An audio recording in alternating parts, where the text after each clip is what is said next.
अखिलेश जी, कुछ लोग आपसे सवाल पूछना चाहते हैं, लेकिन एक चीज मैं आपसे जानना चाहता हूं। जब शपथ ग्रहण हो रहा था, तब मुलायम सिंह जी के साथ आप मोदी जी के पास जाते हैं, क्या गुफ्तगू हुई, बताएंगे थोड़ा? मैं बता दूंगा, सच नहीं मानोगे, लेकिन बता दीजिए आप। नेताजी ने कहा, प्रधानमंत्री जी बच के रहना, ये मेरा बेटा है। एक ने बहुत तपस्या की, और तपस्या करके जब प्रभु प्रकट हो गए तो उन्होंने कहा कि हम ये कुछ मांगना चाहते हैं। तो प्रभु ने कहा कि मांगना तो चाहते हो, ठीक है, मैं दूंगा, लेकिन याद रखना, जो तुम मांगोगे उसका डबल हम देंगे आपके पड़ोसी को। तो उसने सोचा क्या मांगू, तो उसने मांगा कि भाई मेरी एक आंख फूट जाए। ये बताओ, नोटबंदी से कौन सा लाभ हो गया, ये बताओ। सबसे पहले मैं आपकी सराहना करनी चाहती हूँ कि आपने पब्लिक के लिए गोमती रिवर फ्रंट व्यू बनाया। थैंक यू सो मच, लेकिन आप अपने भाई के साथ मत जाना उधर। और वहां पर हुआ ये कि जो झूले लगे थे, 15 दिन बाद झूले टूट गए, और अखबार वालों ने उसकी तस्वीर छापी। तो मैंने अधिकारियों को बुलाया, मैंने कहा तुम समझते नहीं हो हिंदुस्तान को, हमारे भारत को नहीं समझते तुम। यहाँ बच्चों के साथ पापा भी झूले पे बैठते हैं।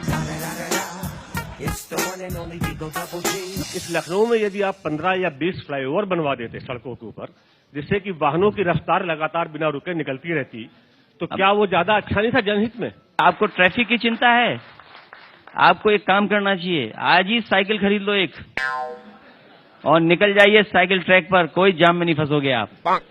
और कहीं जाम लगे तो ऊपर उठा लेना साइकिल, निकल जाना वहां से। इनको जो गौ रक्षक और जो हिंदू वाहिनी के लोग हैं, इन्हें दिल्ली में जाना चाहिए, और बीजेपी के लोगों ने भी ऐसी शादी की, उन पर भी हमला करना चाहिए। क्यों नहीं कर रहे हमला उन पर? और फिर आप लोग बंबई में फिल्म बना रहे हो।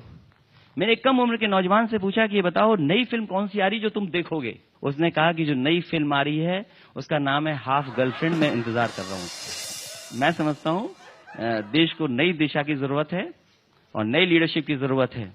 सीमा तक अभी नहीं पहुंचा हूं मैं, सीमा की बात तो बाद में हो जाएगी। वो सवाल ही नहीं पूछा आपने, आप मेरे घर पे पूछते रहे, आपने सीमा का सवाल ही नहीं पूछा।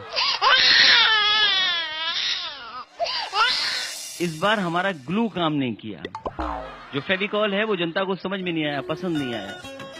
बीजेपी का जो ग्लू था, बीजेपी का जो फेविकॉल था, धर्म का, राष्ट्रवाद का, वो समझ में आ गया उनको। अच्छा, ये जो मैंने बोल दिया है, अब मैं बहुतों का दुश्मन बन गया हूं, राहुल जी, याद रखना। जी बहुत बहुत शुक्रिया, थैंक यू सो मच। बड़े बेबाक और सटीक जवाब दिए होंगे, उसके इंतजार आपको ज्यादा है, लेकिन इसलिए बहुत बहुत धन्यवाद। नहीं, पहले मैं अच्छा चलता हूँ, दुआओं में याद रखना। अंधेरे में वो दिखाई नहीं दे रहे हो। बेचारे रोमियो को बदनाम कर दिया इन बीजेपी के लोगों ने।